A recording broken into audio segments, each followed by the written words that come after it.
اللہ اخبرنی بعمل یدخلنی الجنۃ ویباعدنی عن النار۔ اب میں نے عرض کیا اے اللہ کے رسول مجھے بتائیے وہ عمل جو مجھے جنت میں داخل کر دے اور مجھے جہنم سے، آگ سے دور کر دے۔ قال لقد سألت عن عظیم، آپ نے فرمایا تم نے بہت بڑی بات پوچھی ہے۔ یہ گویا تحسین کا کلمہ، شاباش، تم نے وہی بات پوچھی جو حقیقت پوچھنے کی ہے۔ اس طویل حدیث میں الفاظ ہے بخن بخن، یہ عربوں کا ایک کلمہ ہے کسی کی تحسین کے لیے، تم نے بہت اچھا کہا۔ تو میں کہا کرتا ہوں کہ اردو میں ہم کہتے ہیں بہت خوب بہت خوب، تو بہت کی بے آ گئی، خوب کا خے آ گئی، تو بخن بخن، تم نے بہت اچھا پوچھا ہے۔ لقد سألت بشیء عظیم ثلاث مرات، حضور نے 3 دفعہ فرمایا تم نے بڑی عظیم بات پوچھی ہے، بڑا عظیم سوال کیا ہے۔ وَإِنَّهُ لَيَسِّيرٌ عَلَىٰ مَن يَسَّرَهُ اللَّهُ عَلَيْهِ، اور یہ بات جو بہت بڑی ہے، آسان بھی بہت ہے اس کے لیے جس کو اللہ آسان کر دے، توفیق اللہ کی طرف سے ملے گی۔ لیکن یہ کہ جس کو اللہ تعالیٰ آسان کر دے، جس پر اس کا فضل ہو جائے، اس کے لیے بہت آسان ہے۔ وہ کیا ہے؟ تعبد اللہ لا تشرک بہ شیئا، اللہ کی بندگی اور پرستش کرو اس کے ساتھ کسی شے کو شریک نہ کرتے۔ اب یہاں نوٹ کیجئے کہ یہ شرک جو ہے اور عبادت، یہ کس قدر جامع الفاظ ہے۔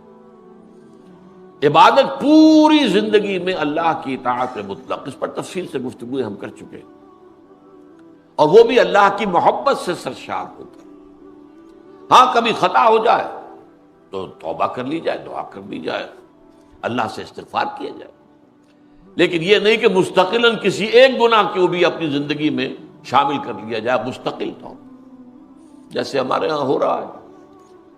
حج بھی ہو رہے ہیں، نمازیں بھی ہیں، عمرے بھی ہیں، سودی کاروبار بھی ہے۔ اب یہ سودی کاروبار جو ہے یہ تو باقی ہر شے کی نفی کر دے گا۔ تو تعبد اللہ لا تشرک بہ، اور شرک فی الذات بھی ہے، شرک فی الصفات بھی ہے، شرک فی الحقوق بھی ہے۔ کہ ہم سمجھتے ہیں شرک شاید صرف یہی ہے کہ بتوں کو سجدہ کیا جائے، یا بعض جو بھی ہیں زیادہ جو حساس ہیں وہ اللہ کی صفات میں کسی کو شریک کر دینے کو بھی، اللہ کی ذات میں شریک کر دینے کو بھی شرک سمجھتے ہیں۔ لیکن اللہ کے حقوق میں شریک کر دینا، شرک عملی کیا ہے اور توحید عملی کیا ہے، اس سے عام طور پر لوگ ناواقف ہیں۔ تو فرمایا تم اللہ کی پرستش اور بندگی کرو اس کے ساتھ کسی شے کو شریک نہ کرتے ہوئے، نفی بھی ساتھ آ گئی، لا الہ الا اللہ، نفی بھی ہو گئی، وہ الہ نہ ہو تمہارا سوائے اللہ کے، اور تم پرستش ہی نہیں کرو صرف، بلکہ بندگی کرو، اطاعت کرو، کلی اطاعت، اس کی محبت سے سرشار ہو کر۔ وَتُقِيمُ الصَّلَاةَ وَتُؤْتِ الزَّكَاةَ، اور یہ کہ تم نماز قائم رکھو اور زکوٰۃ ادا کرو، وَتَصُومُ رَمَضَانَ، اور رمضان مبارک کے روزے رکھو، وَتَحُجُّ الْبَيْتَ، اور اللہ تعالیٰ کے گھر کا حج کرو۔ ثم قال، اب یہ تو بات آ گئی ایک جامع بات، دین کی جامع تعریف، دین کے تقاضوں کا جامع بیان، سب آ گئے اس میں۔ عبادت میں پوری زندگی کی اطاعت، شرک میں ہر نوع کے شرک سے بچنا، اور پھر اس کے ساتھ نماز، روزہ، حج، زکوٰۃ، جو کہ ارکان اسلام میں سے، جس کی بنیاد پر ہمارے معاشرے کا ایک خاص رنگ بنتا ہے، ہماری ایک تہذیب وجود میں آتی ہے، ہمارا ایک خاص تمدن ہے اسلامی زندگی کا۔ یہ اصل میں نماز، روزے، حج اور زکوٰۃ سے اس کی تشکیل ہوتی ہے۔ تو اس کو گویا کہ پورے دین کی تعبیر، اس کی حقیقت کو بیان کرنے میں یہ نہایت جامع کلمات ہے۔ اب اس کے بعد حضور خود فرماتے ہیں، ثم قال، آپ نے فرمایا، الا ادلک علی ابواب الخیر، تو کیا میں تمہیں یہ نہ بتاؤں کہ اس خیر کل کے دروازے کون سے ہیں، کن دروازوں سے اس خیر کل کو حاصل کرنے کے لیے داخل ہوا جا سکتا ہے؟ الصوم جنۃ، روزہ ڈھال ہے نفس کے خلاف، نفس کے حملوں کے خلاف، یہ ہم پڑھ چکے ہیں ایک اور حدیث میں۔ وَالصَّدَقَةُ تُطْفِئُ الْخَطِيئَةَ كَمَا يُطْفِئُ الْمَاءُ النَّارَ، اور صدقہ جو ہوتا ہے وہ خطا کو، گناہ کی آگ کو ایسے بجھا دیتا ہے جیسے کہ پانی آگ کو بجھا دیتا ہے۔ وہ ہو گئی یہ خطا، صدقہ تو اللہ کے راہ، تو یہ صدقہ جو ہے اس گناہ کے اثرات کو دھو دے گا جیسے کہ پانی آگ کو بجھا دیتا ہے۔ وَصَلَاةُ الرَّجُلِ فِي جَوْفِ اللَّيْلِ، اور last but not the least, یہ میں الفاظ اضافہ کر رہا ہوں، نماز پڑھنا بندے کا رات کے پیٹ میں،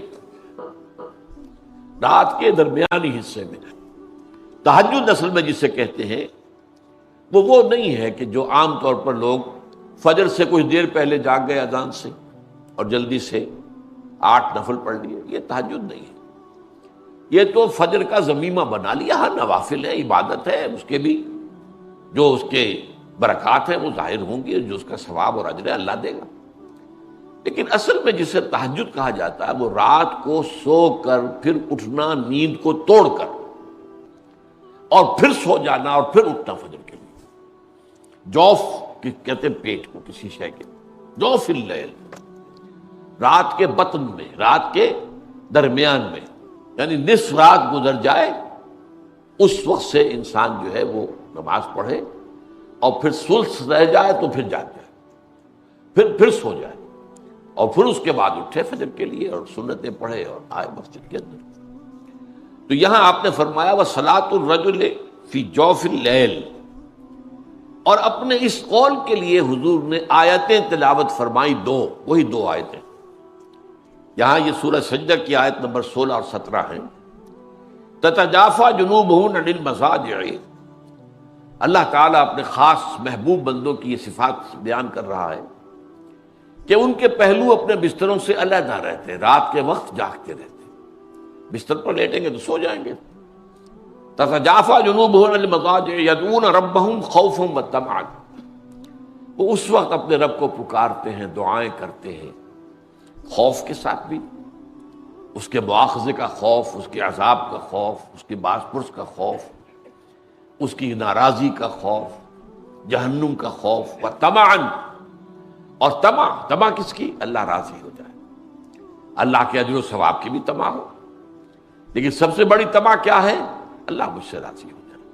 اس لیے سب سے اونچا مقام یہی ہے، رضی اللہ عنہم ورضوا عنہ، اللہ ان سے راضی ہو گیا، ہوا اللہ سے راضی ہو گیا۔ یہ باہمی رضا ہے، بندہ اپنے رب سے راضی رہے، وہ رہے کہ تسلیم و رضا، جو بھی دنیا میں آ رہا ہے اس پر شکوہ، اللہ کا شکوہ زبان پر نہ لائے۔ جو بھی آ رہا ہے یہ میرے رب کی طرف سے ہے، وہ میرا مولا ہے، آقا ہے، دوست ہے، میرا خیر خواہ ہے، اسے معلوم ہے کہ اس شر کے پیچھے کون سا خیر آ رہا ہے، مجھے کیا پتا، مجھے تو شر نظر آ رہا ہے، خیر تو نظر نہیں آ رہا۔ اس لیے فرمایا گیا کہ ہو سکتا ہے عسیٰ ان تکرہوا شیئا وہو خیر لکم، وعسیٰ ان تحبوا شیئا وہو شر لکم، واللہ یعلم وانتم لا تعلمون۔ ہو سکتا ہے تمہیں کوئی چیز بری لگے حالانکہ اسی میں تمہارا خیر ہو، عین ممکن ہے تمہیں کوئی چیز اچھی لگتی ہو حالانکہ اس میں تمہارے لیے شر ہے۔ اللہ جانتا ہے، تم نہیں جانتے۔ اس کیفیت کے اندر دنیا کی زندگی گزارے، اللہ تعالیٰ آخرت میں اسے راضی کر دے گا، اللہ اس سے راضی ہو جائے گا۔ تو یہ ہے در حقیقت اللہ تعالیٰ کے لیے صلاۃ الرجل فی جوف اللیل کا، کہ اس میں تتجافا جنوبہم عن المضاجع یدعون ربہم خوفا وطمعا ومما رزقناہم ينفقون، اور جو کچھ ہم نے انہیں دیا ہے اس میں سے خرچ بھی کرتے ہیں۔ اب اس کی کیا ہے، اس کا بدلہ کیا ملے گا؟ فلا تعلم نفس ما اخفی لهم من قرۃ اعین جزاء بما كانوا يعملون، تو کسی انسان کو پتہ نہیں ہے اس کے لیے اللہ تعالیٰ نے آنکھوں کی ٹھنڈک کا کیا کیا سامان فراہم کیا ہوا ہے۔ جنتوں کی نعمتوں کا تم اندازہ نہیں کر سکتے۔ قرآن مجید میں الفاظ آئے ہیں وہ ہماری ذہنی سطح کے مطابق، وہاں پہ پھل ہوں گے، وہاں پہ شہد ہوگا، دودھ ہوگا، وہاں پہ بہت اچھا ایک شراب ہوگی جس میں نہ کوئی نشہ ہوگا اور نہ ہی کوئی بہکنے کی بات ہوگی، سرور اور کیفیت جو ہے وہ ہوگی، وغیرہ وغیرہ، حوریں ہوں گی، یہ بھی بیان کیا ہے۔ لیکن ساتھ ہی حضور نے فرمایا کہ جنت کی نعمتیں وہ ہیں ما لا عین رأت ولا اذن سمعت وما خطر علی قلب بشر، وہ تو ایسی نعمت ہے، وہ ابتدائی جنت ہے وہ جس کا کہ ذکر ان الفاظ میں کھینچا گیا ہے، یہ نعمتیں جنہیں ہم سمجھتے ہیں، وہاں کھجور کے باغات ہوں گے اور انگور کے ہوں گے، اور وہاں پر انار بھی ہوگا، رمان ہوگا، سب کچھ ہوگا، ساری چیزیں ہوں گی۔ لیکن اصل میں اعلیٰ جنت جس کی طرف کہ پھر اللہ تعالیٰ کے وہ بندے جن کا ایمان گہرا تھا، وہ ان کو جو اوپر سے اوپر کی جنت میں لے جایا جائے گا رفتہ رفتہ، وہاں وہ نعمتیں ہیں جو نہ کسی آنکھ نے دیکھی، نہ کسی کان نے سنی، نہ کسی کے دل پر ان کا خیال تک وارد ہوا۔ ما لا عین رأت ولا اذن سمعت وما خطر علی قلب بشر۔ تو یہاں پر بھی فرمایا فلا تعلم نفس ما اخفی لهم من قرۃ اعین، تو کسی کو معلوم نہیں ہے اللہ نے کیا کیا چیزیں مخفی رکھی ہوئی ہیں اپنے خزانہ فیض کے اندر ان کی آنکھوں کی ٹھنڈک کے لیے۔ جزاء بما كانوا يعملون، اور یہ بدلہ ہوگا ان کا ان اعمال کا جو وہ کرتے رہے۔ تو یہاں تک حضور نے یہ دونوں آیتیں جو ہیں حوالے کے طور پر، خاص طور پر تتجافى جنوبهم عن المضاجع کے حوالے سے، جو کہ حدیث میں الفاظ ہے وصلاۃ الرجل فی جوف اللیل ثم قال، اس کے بعد یوں سمجھیے کہ حضور کا دریائے سخاوت جو ہے اور جوش میں آیا ہے۔ ثم قال، پھر آپ نے خود ایک سوال کیا، الا اخبرک براس الامر وعمودہ وذروۃ السنام، ذروۃ السنام، اے معاذ کیا میں تمہیں یہ نہ بتاؤں کہ اس معاملے کی جڑ کیا ہے، بنیاد کیا ہے، اور اس کا عمود کیا ہے، ستون کیا ہے، اور اس کی چوٹی کا عمل کیا ہے۔ اب یہی وہ ہے دین کے مختلف اعمال، ان کی باہمی نسبت کیا ہے۔ عام طور پہ سب باتیں لوگوں کو معلوم ہیں، لیکن یہ ریشو پروپورشن اور کیا چیز مقدم ہے، کیا ثانوی ہے، کس چیز کا کس کے ساتھ منطقی ربط ہے، یہ در حقیقت حکمت دین کا موضوع ہے، یہ سب کو معلوم نہیں۔ اب یہاں پر پورے دین کو ایک درخت سے تعبیر کیا گیا، ایک ہے اس کی جڑ راس و حاضر الامر، ایک ہے عمود تنا، عمارت میں آپ کہیں گے ستون، اور درخت میں وہ تنا ہوگا، وذروۃ السنام ہی، اور اس کی چوٹی کا عمل کیا ہے، چوٹی کیا ہے۔ اب آپ کو معلوم ہے درخت میں، آم کا درخت ہے تو جڑ بھی ہے، اس کے بعد تنا بھی ہے، اب اس کے بعد وہ شاخیں پھیلی ہوئی ہیں اور ان میں پتے بھی لگے ہوئے اور آم بھی لگے ہوئے۔ اصل شے ہوتی ہے وہ اوپر ہوتی ہے۔ اصل میں درخت آم کے لیے لگایا گیا، وہ جڑ میں نہیں لگتا، وہ تنے میں نہیں لگتا، وہ تو ٹہنیوں میں جا کر لگے گا، اوپر لگے گا، چوٹی کے اوپر۔ گلاب کا پودا ہے تو گلاب کا پودا جو ہے اس پودے کی جڑ میں پھول نہیں لگتے، اس کے تنے میں، تنا جو چھوٹا سا ہوتا ہے، اوپر جو ہے وہ اس کی چوٹی جو ہے اس کے اوپر پھول لگے ہوئے ہوتے۔ تو اس کی جڑ کیا ہے اور اس کا عمود کیا ہے اور اس کی چوٹی کا عمل کیا، میں تمہیں بتاؤں؟ قلت بلا یا رسول اللہ، میں نے عرض کیا حضور ضرور فرمائیے، ضرور فرمائیے۔ قال راس الامر الاسلام، اس معاملے کی جڑ، بنیادی منزل اسلام۔ یہاں اسلام اپنے اس معنی میں آیا، ایک ہے اسلام اپنے ارکان کے حوالے سے، بنی الاسلام علی خمس، شہادت اللہ الہ الا اللہ وان محمد رسول اللہ واقام الصلاۃ وایتاء الزکوٰۃ وصوم رمضان وحج البیت من استطاع الیہ سبیلا۔ یہ حدیث ہم پڑھ چکے ہیں، غالباً حدیث نمبر 3 تھی اس میں، اسی مجموعے کے اندر متفق علیہ ہے، حضرت عبداللہ ابن عمر رضی اللہ تعالیٰ عنہ۔ لیکن اسلام کا بھی جیسے میں نے عبادت کا بتایا آپ کو، پوری زندگی میں اللہ کی اطاعت، اسلام کے معنی بھی ہے سرنڈر کر دینا، ہمتن، اسلام کے معنی ہے ہتھیار پھینک دینا۔ اس لفظ کے اندر اصل میں نقشہ یہ ہے کہ دو آدمی لڑ رہے ہیں، ایک جو ہے وہ پھینک دیتا اپنے ہتھیار، گویا کہ سرنڈر کر دیا، یہ سرنڈر ہے۔ اسلام سرنڈر ہے اللہ کے سامنے، الاسلام یہ ہے در حقیقت جڑ۔ وعمودہ الصلاۃ، اور عمود جو ہے اس کا تنا نماز ہے، ویسے بھی آیا ہے الصلاۃ عماد الدین، نماز جو ہے وہ دین کا ستون ہے، وہ عماد اور عمود لفظ تو ایک ہی ہے۔ وعمودہ الصلاۃ، اس کا عمود جو ہے، اس کا تنا جو ہے، اس کا ستون جو ہے، وہی میں عرض کر رہا تھا کہ عمارت کا تصور کریں گے، عمارت میں بھی ایک بنیاد ہوتی ہے، پھر ستون ہے، ستون پر چھت ہوتی ہے، تو اسی طریقے سے درخت ہے، اس کی جڑ ہے، اس کا تنا ہے، اور پھر اوپر جو ہے برگوبار جسے ہم کہتے ہیں برگوبار ہے۔ تو فرمایا کہ اس کا عمود جو ہے، تنا یا جو اس کا ستون ہے، وہ نماز ہے۔ وَذِرْوَةُ صَنَامِهِ الجہاد، اور اس کے چوٹی کا عمل الجہاد ہے۔ اب یہ ہے اصل میں سمجھنے کی بات۔ ہمارا ذہن سارا کا سارا وہ ارکان اسلام کے اوپر جمع ہوا ہے، جو وہ بہت دیندار ہیں وہ بھی بہرحال ان 5 کا تو کر لیں گے معاملہ، لیکن اس سے آگے نہیں جاتے۔ اس لیے میں نے آیت آپ کو سنائی تھی، حقیقی مومن صرف وہ ہیں جو ایمان لائے اللہ پر، اس کے رسول پر، پھر شک میں ہرگز نہ پڑے، یقین والا ایمان، ثم لم یرتابوا، ریب نہ ہو، بالکل یقین بن جائے۔ وجاہدوا باموالہم وانفسہم فی سبیل اللہ، اور جہاد کیا انہوں نے اپنی جانوں اور مالوں کے ساتھ اللہ کی راہ میں۔ اولئک ھم الصادقون، صرف یہی لوگ سچے ہیں۔ یعنی اگر یہ دعویٰ کریں کہ ہم مومن ہیں تو ان کو یہ حق پہنچتا ہے، لیکن اگر یہ جہاد ہے ہی نہیں، دل میں یقین ہے ہی نہیں، بہرحال ایک عقیدہ ہے، والدین سے سن لیا، یا جب اسلام کو اللہ نے فتح دے دی تو فوج در فوج لوگ جو ہیں وہ داخل ہو رہے ہیں۔ وہ داخل ہونا اصل میں اس بنیاد پر تھا کہ اب it's no use resisting any more, اب ہم مقابلہ نہیں کر سکتے، we have to surrender. Surrender کا لفظ میں نے استعمال کیا تھا۔ تو در حقیقت قرآن نے کیا کہا؟ یہ کہتے ہیں ہم ایمان لے آئے، ان سے کہہ دیے تم ایمان ہرگز نہیں لائے ہو، ہاں تم کو ہم نے سرنڈر کر دیا ہے۔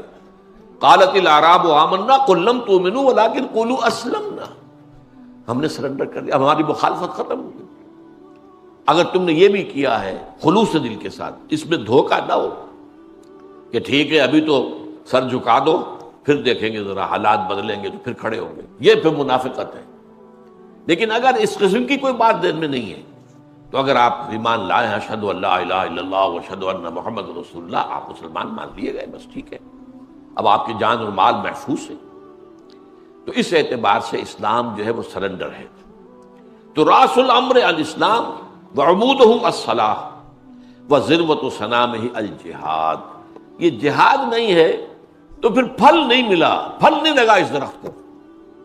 اس درخت میں پھل جو ہے وہ تو جہاد فی سبیل اللہ کا ہے۔ البتہ اس میں یہ ہے کہ سمجھنے کی بات ہے کہ جہاد کے معنی لوگوں نے صرف جنگ سمجھے، نہیں۔ جہاد کے لیے قتال، جنگ کے لیے قرآن کی اصطلاح ہے قتال فی سبیل اللہ۔ سورہ صف میں یہ دونوں الفاظ آئے ہیں۔ قالت، وہاں جو فرمایا گیا کہ یا اہل ایمان هل ادلکم علی تجارت تنجیکم من عذاب علیم، کیا میں تمہیں وہ کاروبار بتاؤں جو عذاب علیم سے چھٹکارا دلا دے؟ تؤمنون باللہ ورسولہ وتجاہدون فی سبیل اللہ باموالکم وانفسکم، یہاں جہاد کی اصطلاح آ گئی۔ ایمان پختہ رکھو اللہ پر، اس کے رسول پر، جہاد کرو اللہ کی راہ میں جانوں اور مال کے ساتھ۔ یہ ہے آیت نمبر 11 سورہ صف کی۔ اور آیت نمبر 4 میں کیا ہے؟ ان اللہ یحب الذین یقاتلون فی سبیلہ صفا کانہم بنیان مرصوص، اللہ کو محبت تو اپنے ان بندوں سے ہے جو اس کی راہ میں جنگ کرتے ہیں ایسی صفیں باندھ کر جیسے سیسا پلائی ہوئی دیوار ہو کہ دشمن اس کے اندر کوئی رخنہ پیدا نہ کر سکے۔ تو قتال فی سبیل اللہ بھی ہے، جہاد فی سبیل اللہ بھی ہے۔ مکے میں 12 برس جہاد فی سبیل اللہ ہو رہا تھا، قرآن کے ذریعے سے جہاد، دعوت و تبلیغ کا جہاد، تربیت و تزکیے کا جہاد، تنظیم کا جہاد، یہ جہاد ہو رہا تھا۔ مدینے میں آ کر وہ جہاد قتال کی شکل ہو گیا۔ تو اس لیے اس اعتبار سے نوٹ کر لیجئے کہ جہاد جو ہے وہ صرف جنگ کا نام نہیں ہے، جد و جہد، آپ اللہ کے دین کے غلبے کی جد و جہد کریں، ظاہر بات ہے اس کے لیے پہلے لوگوں تک اللہ کا دین پہنچانا ہوگا، پھر جو واقعتاً قبول کر لیں دل سے خلوص کے ساتھ انہیں جمع کرو، منظم کرو۔ ظاہر بات ہے قتال تو جب تک مناسب تعداد میں لوگ موجود نہ ہو، مناسب تیاری نہ ہو، اور وہ اس کے لیے ان کی ٹریننگ بھی پوری نہ ہو گئی ہو، اس وقت تک جنگ تو نہیں کی جا سکتی، خودکشی تو نہیں کرنی ہے نا، جنگ کرنی ہے۔ تو جنگ کے لیے تو تیاریاں ہیں۔ اس لیے جہاد کے لفظ کو نوٹ کیجئے یہاں پر کہ جہاد ہے کہ جو کہ چوٹی کا عمل ہو سکتا ہے کوئی لوگ جہاد کر رہے ہوں، اتنی تعداد میسر ہی نہ ہو کہ قتال کیا جا سکے، وہ اگلا قدم تو نہیں اٹھائیں گے، لیکن صرف جہاد ان کی نجات کے لیے کافی ہو جائے گا۔ ہاں اگر اللہ کی طرف سے اس معاشرے سے ریسپانس مل جائے اور معتدل تعداد کے اندر لوگ آ جائیں اور منظم بھی ہو جائیں، انہوں نے اپنے اوپر بھی اللہ کے دین کو نافذ کر لیا ہو، یہ نہیں کہ اپنے اوپر اپنے معاملے میں اپنے گھر میں تو دین ہے نہیں اور باہر دین نافذ کرتے پھریں، یہ نہیں، اپنی ذات پر اپنے گھر میں دین نافذ کیا اور پھر منظم ہو گئے ہوں کسی ایک امیر سے بیعت کر کے، بیعت سم و طاعت اور بیعت جہاد، اور وہ منظم اور سم و طاعت ان کے اندر فوگر ہو گئی ہو اور ان کے دلوں سے ہر امنگ نکل گئی ہو سوائے اللہ کی رضا کے اور آخرت کی فلاح۔ یہ نہیں کہ حکومت کی طلب میں کر رہے ہوں یا مال غنیمت کی طلب میں کر رہے ہوں، نہیں، معاذ اللہ ثم معاذ اللہ۔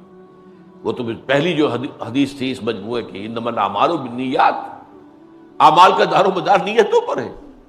تو جس کسی نے ہجرت کی اللہ اس کے رسول کے لیے، اس کی ہجرت تو اللہ اور اس کے رسول کے ہاں شمار ہو جائے گی، لیکن جس نے ہجرت کی تھی دنیا کے حصول کے لیے یا کسی خاتون سے نکاح کرنے کے لیے، تو پھر ہجرت ہو الی ما ہاجر الیہ، تو اس کی ہجرت انہی چیزوں کی طرف ہے جس کے لیے ہجرت کی اللہ اور اس کے رسول کو کوئی سروکار نہیں۔ اسی طرح قتال اگر کیا ہے مال غنیمت کے لیے، دولت کے لیے، یا کسی قبیلے سے کوئی خاص پرانی دشمنی چلی آ رہی ہے اور اب اس قبیلے کے خلاف حضور بھیج رہے ہیں مہم، تو بڑی تیزی کے ساتھ آ کر شریک ہو گئے کہ اب بدلہ لینے کا موقع مل جائے گا۔ اگر ایسے جذبات ہیں تو یہ جہاد فی سبیل اللہ نہیں ہے، قتال فی سبیل اللہ نہیں، قتال فی سبیل النفس ہے، نفس کے لیے قتال کر رہے ہو۔ تو وہ جبکہ انسان کے دل سے ہر امنگ، ہر آرزو نکل جائے سوائے اللہ کی رضا اور آخرت کی فلاح، اس کے لیے جو جد و جہد بھی وہ جہاد میں ہے۔ ثم قال، اب اس کے بعد حضور مزید جو ہے حکمت کا ایک لمحہ، یہ جو ہے اس طویل حدیث کے اندر یہ موجود نہیں ہے، یہ گویا کہ اس حدیث کا جو ہے اضافی جو اس کے اندر حکمت کا خزانہ ہے۔ الا اخبرک بملاک ذالک کلہ، اے معاذ میں تمہیں نہ بتاؤں ان تمام معاملات کی روح رواں کیا ہے، کیا چیز ہے کہ جو ان تمام اجزاء کو جوڑے گی اور اس کو صحیح روح پر اور صحیح جو ہے روح کے ساتھ آگے بڑھائے گی۔ یہ ملاک، یہ اصل میں عرب کہتے ہیں القلب ملاک الجسد، دل جو ہے وہ پورے جسم کے لیے ملاک ہے، وہ روح رواں تو وہی ہے، دل دھڑکتا ہے تو زندگی ہے، دل بند ہو جائے تو زندگی ختم۔ تو میں اس تمام معاملے کا جو روح رواں ہے وہ جو میں تمہیں نہ بتاؤں۔ اور اس کے بعد قل، تو حضرت معاذ کہتے ہیں کہ میں نے یہ عرض کیا بلا یا رسول اللہ، اللہ کے رسول ضرور ضرور ضرور فرمائیے۔ فاخذ بلسانہ، تو حضور نے اپنی زبان مبارک کو پکڑا اور فرمایا کف علیک ھذا، اس کو روک کر رکھو، اس زبان سے کوئی غلط کلمہ نہ نکلے، کوئی غیبت نہ نکلے، کوئی تہمت برآمد نہ ہو، کوئی ظالمانہ کلمہ، کسی کی خام خواہ عزت کے اوپر حملہ نہ ہو، روکو اس کو، تھام کے رکھو، زبان کو روک کر رکھو۔ یہ بات جو ہے قرآن مجید میں بھی سورہ احزاب میں جو آئی ہے، یا ایھا الذین آمنوا اتقوا اللہ وقولوا قولا سدیدا، اہل ایمان اللہ کا تقوی اختیار کرو اور بات وہی کہو زبان سے جو سیدھی ہو، درست ہو، صحیح ہو۔ اگر یہ دو کام ہو جائیں، دل میں تقوی اور زبان کا کنٹرول، تو فرمایا یصلح لکم اعمالکم ویغفر لکم ذنوبکم، اللہ تمہارے سارے اعمال درست کر دے گا۔ ایک اور حدیث میں الفاظ آئے ہیں، مجھے دو اپنے اعضاء کی ضمانت دے دو کہ اس کا غلط استعمال نہیں ہو، صرف دو اعضاء۔ فرمایا تم دو اعضاء کے مجھے گواہ ضمانت دے دو کہ کنٹرول میں رکھو گے، اس سے کوئی غلط حرکت نہیں ہوگی، جنت کی ضمانت مجھ سے لے لو۔ اور وہ کیا ہے؟ ایک وہ جو تمہارے دونوں گالوں کے درمیان ہے، یعنی زبان، اور ایک وہ جو تمہاری دونوں رانوں کے درمیان ہے، یعنی شرمگاہ۔ ان دو کا کنٹرول، ان سے ان کے ذریعے کوئی غلط کام نہ ہو، تو جنت کی ضمانت مجھ سے لے لو۔ تو حضور نے فرمایا، آپ نے پکڑا اپنی زبان کو، کف علیک ھذا، اس کو روک کر رکھو۔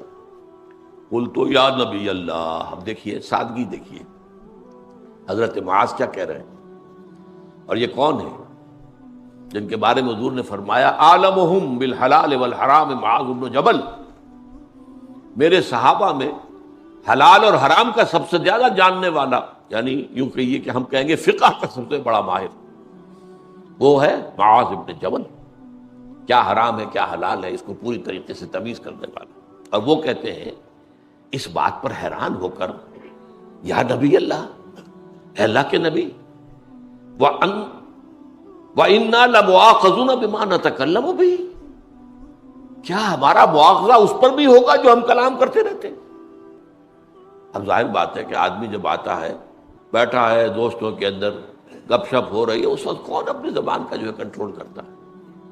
جو منہ میں آیا کہہ دیا، اس میں غیبتیں بھی ہو رہی ہیں، اس میں غلط باتیں بھی ہو رہی ہیں، اس میں جھوٹ بھی بولا جا رہا ہے، یہ سب تو کیا ہے اللہ کے نبی، کیا ہمارا مواخذہ ہوگا اس پر بھی کہ جو ہم باتیں کرتے رہتے ہیں؟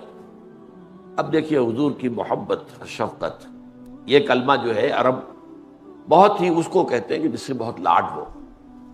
فرمایا سکلت کا امو کا یا معاذ، اے معاذ تمہیں تمہاری ماں روئے کھوئے، یعنی یہ کہ تم گم ہو جاؤ اور تمہاری ماں جو ہے اس پر روئے تمہاری غیر حاضری پر یا گمشدگی پر، سکلت کا امو کا یا معاذ، وَهَلْ يَكُبُّ النَّاسَ فِي النَّارِ عَلَى وُجُوهِهِمْ أَوْ مَنَاخِرِهِمْ إِلَّا حَصَائِدُ أَلْسِنَتِهِمْ، لوگوں کو اوندھے منہ یا ان کے نتنوں کے بل جہنم میں جھونکنے والی سب سے بڑی شے وہ حصائد السنہ ہے۔ حصید کہتے ہیں فصل جب کٹ جائے، حصیدن، ایک جنات ہوتے ہیں، ایک جبنات الحدیث، ایک جو ہے وہ ہے کہ جب کہ حصید، جب کہ جو ہے فصل کٹ گئی، کاٹ دی جانے والی۔